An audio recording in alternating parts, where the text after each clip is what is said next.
पत्रकार अर्नब गोस्वामी ने सेना के अपमान पर कांग्रेसी नेताओं को जमकर लताड़ा। अर्नब गोस्वामी ने कहा, राष्ट्रीय सुरक्षा के साथ समझौता करने वाली ये प्रो पाकिस्तान कांग्रेस। अर्नब गोस्वामी ने पृथ्वीराज चौहान से पूछा, क्या इंडियन नेशनल कांग्रेस या वाड्रा कांग्रेस के लिए काम करे सेना? ऑपरेशन सिंदूर के दौरान देश जश्न मना रहा था तो राहुल गांधी मातम। अर्नब गोस्वामी, पाकिस्तान के लिए कांग्रेस पार्टी के नेताओं का प्यार कितना ज्यादा है ये हमने बार बार देखा है। राहुल गांधी से लेकर अब कांग्रेस पार्टी के नेता पृथ्वीराज चौहान ने ऑपरेशन सिंदूर में सेना के शौर्य पर सवाल उठाया है।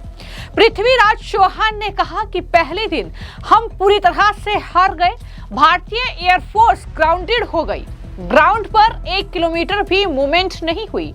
इतनी बड़ी आर्मी की क्या जरूरत, वो दूसरे काम करें, ये उन्होंने आर्मी के लिए सरकार को सलाह दी है। उनके इस बयान पर अब पत्रकार अर्नब गोस्वामी ने कांग्रेस नेताओं पर जमकर सवाल दागे हैं।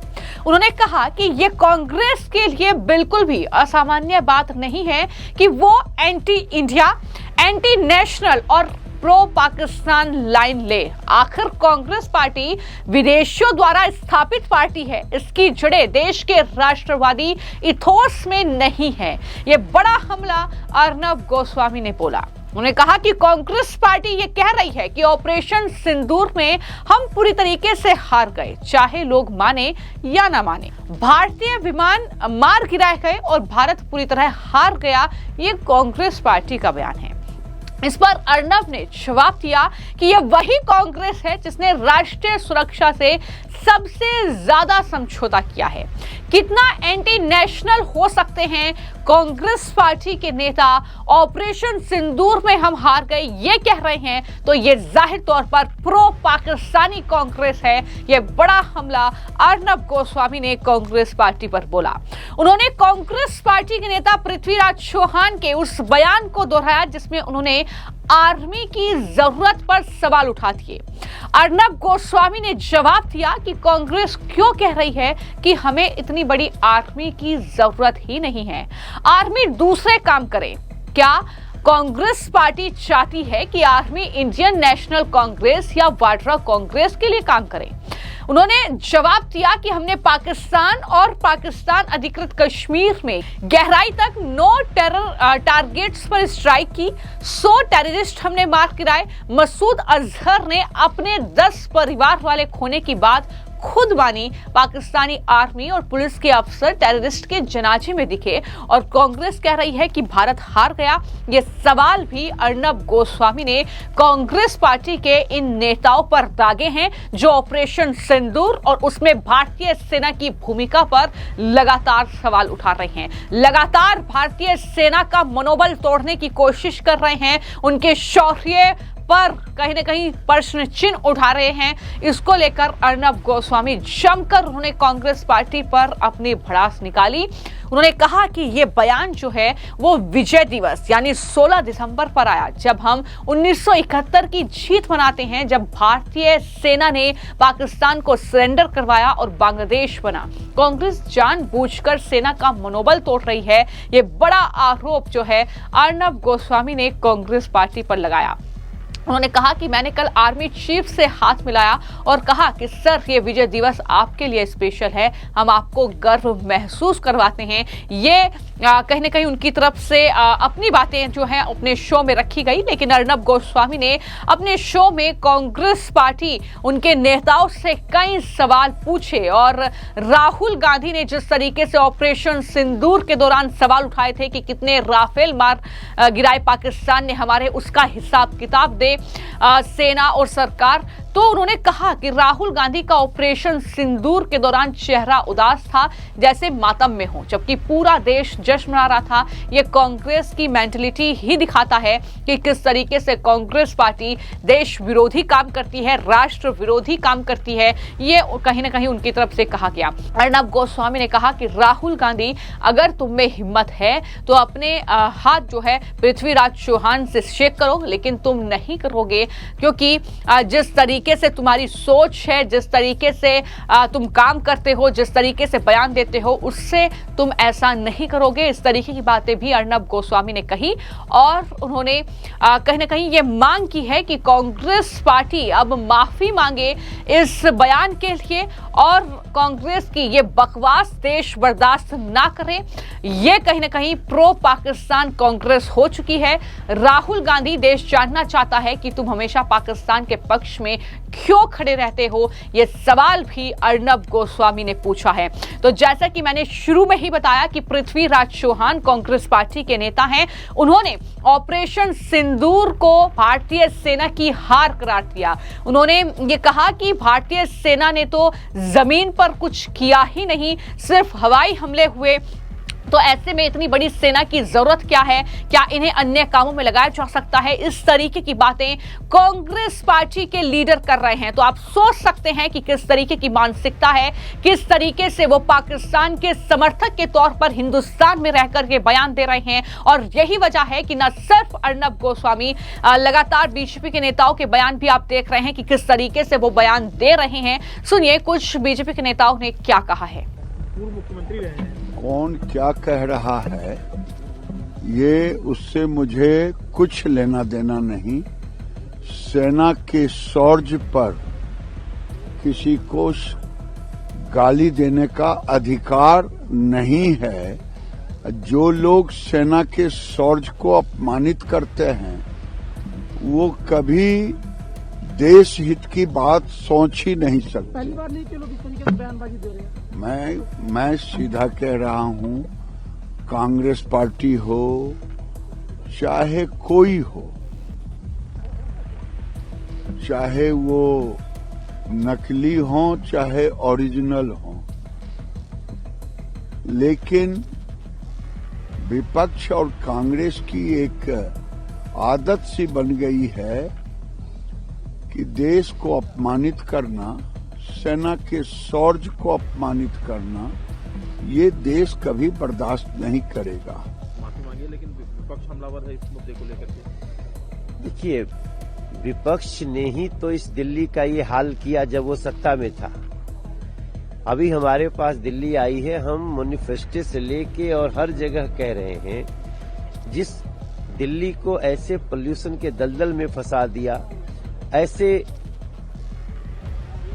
पूरी व्यवस्था को चौपट कर दिया, उसे पटरी पे लाने में हमें कम से कम 2 साल का टाइम लगेगा। और ये दिल्ली के हर व्यक्ति समझते हैं, लेकिन जिन्होंने स्वयं ही माहौल बिगाड़ा, जिन्होंने स्वयं ही पोल्यूशन की ऐसी दलदल खड़ी की, वो अब चीख पुकार मचा रहे हैं। दिल्ली की जनता अच्छी तरह समझती है कि किसी सरकार को वापस सारी व्यवस्था को ठीक करने में कम से कम 2 साल टाइम लगेगा। इस 5 साल के अवधि में हम लोग दिल्ली को वो दिल्ली बना के देंगे जिससे दिल्ली को गर्व हो। सर, नेशनल हेराल्ड केस में थोड़ी सी राहत मिली है गांधी परिवार को। कांग्रेस कह रही है कि ये पूरी तरह से पॉलिटिकल वेंडेटा है ये केस जो है। सत्यमेव जयते, हम उनके मुंह से भी सुने, हम भी कह रहे हैं, और जो दोषी है उसको सजा मिलेगी, जो निर्दोष है उसको किसी प्रकार के भय की आवश्यकता है। ऑपरेशन सिंदूर को लेकर के पृथ्वीराज चौहान कह रहे हैं कि पहले ही दिन सेना को हार का सामना करना पड़ा था, हमारा एक भी फाइटर प्लेन फ्लाई नहीं कर पाया था। ये सभी लोग जो भी बयान दे रहे हैं, एक बार सोचना चाहिए कि राष्ट्र क्या सोचता है इस पे। Rahul Gandhi's INC can be renamed as Islamabad National Congress, given the despicable and ungrateful manner in which senior Congress leaders are defaming and demeaning the dignity of our brave armed forces. Mr. Prithviraj Chauhan, a former Chief Minister and a senior Congress leader, has ranted like a third-rate Pakistani spokesperson, deliberately maligning our armed forces, calling our armed forces to be disbanded on Vijay Divas. This is a deliberate insult, maligning our armed forces. Shame on the Congress party. And why has Rahul Gandhi, Sonia Gandhi and Priyanka Gandhi not condemned and initiated action against Mr. Prithviraj Chavan? Do they agree with Mr. Prithviraj Chavan's preposterous statements abusing our armed forces? The Congress party have been serial offenders. The Congress party has an anti-army. The Congress party has a Sena Virodi mindset. You have seen how Congress leaders have called the former army chief a Sadaka Gunda. Senior Congress leaders repeatedly question the credibility and the integrity of armed forces, be it the surgical strikes, the Balakot airstrikes, or even Operation Sindoor. They question the veracity of all this. And Rahul Gandhi, what did he do? He insulted our armed forces using the word pitai, and the Supreme Court rebuked Rahul Gandhi, saying that, will any true Indian even makes remarks like this? So this is the sordid history of the Congress party. Mr. Prithviraj Chavan's statements will never be forgotten nor forgiven by our people. He has crossed all lines. Action has to be initiated against him, and Mr. Prithviraj Chavan, for his shameful remarks, for his preposterous remarks, should tender an unconditional apology. But today, the Congress party and its Sena Virodi anti-army mindset stands exposed before our nation. दुखद है, बहुत ही शर्मनाक है। सेना के बारे में ये सब बातें, ये सब टीका टिप्पणी इतना शर्मनाक बात है कि आप सेना को डिमोरलाइज कर रहे हैं, देश की जनता को आप दिग्भ्रमित करने का एक प्रयास कर रहे हैं। और इस समय इतना दिन आपका मुंह बंद था, सब कुछ सेना ने क्लियर कर दिया है, गवर्नमेंट ने क्लियर कर दिया है, सब लोग जानते हैं, पूरी दुनिया जानती है कि पाकिस्तान को किस तरह से मुंह की खानी पड़ी, पाकिस्तान को सरेंडर करना पड़ा, बाप बाप पाकिस्तान चिल्लाया, तब जाके हम लोगों ने छोड़ा। और इस समय इस तरह की शर्म की बात करनी बहुत ही दुखद है, बहुत दुखद है। लेकिन वो तो माफी मांगने के लिए भी तैयार नहीं होकर कि मैं अपने बयान। ऐसे बेशरम लोग माफी नहीं मांगते हैं। ऐसे बेशरम लोग इस देश के नाम पे कलंक है, और इन लोगों को क्या कहिएगा माफी मांगे ना मांगे, इनको जनता पूरी तरह नकार चुकी है और इनको और भी नकारेगी। मनरेगा। लेकिन वहीं पर आम जनता का गुस्सा भी फूट रहा है। जिस तरीके का बयान दिया जा रहा है, कांग्रेस पार्टी पृथ्वीराज चौहान के इस बयान का कुछ नेता समर्थन कर रहे हैं, कुछ तोड़ मरोड़ कर पेश कर रहे हैं, तो इस तरीके के बयान सामने आ रहे हैं। लेकिन पृथ्वीराज चौहान का कहना है कि मैं अपने बयान पर कायम हूं और माफी मांगने का तो सवाल ही नहीं उठता, सच्चाई को स्वीकार करना जरूरी है। तो इस तरीके की बातें कांग्रेस पार्टी के नेता के जरिए कही जा रही है। अब सवाल ये उठता है कि जिन लोगों ने अपने कहीं ना कहीं लोगों को खोया इस पूरे ऑपरेशन सिंदूर के दौरान, जो जवान शहीद हुए, उनका तो अपमान कर ही रहे हैं। उनके परिवार को कितना दुख इस बयान को सुनकर हुआ होगा, ये जाहिर तौर पर इसका अंदाजा लगाना मुश्किल है। लेकिन ये कांग्रेस पार्टी है, ये कांग्रेस पार्टी के लीडर हैं, चाहे राहुल गांधी हो, चाहे पृथ्वीराज चौहान हो, जो इस तरीके से सेना के शौर्य, उनके पराक्रम पर इस तरीके का सवाल उठा रहे हैं। और यह पहला मौका नहीं है। हमने देखा एयर स्ट्राइक से लेकर सर्जिकल स्ट्राइक तक उन्होंने सेना पर सिर्फ सवाल ही दागे हैं, कभी हौसला नहीं बढ़ाया है। फिलहाल आपकी इस मामले को लेकर क्या राय है, हमें कमेंट बॉक्स में जरूर लिखें। धन्यवाद।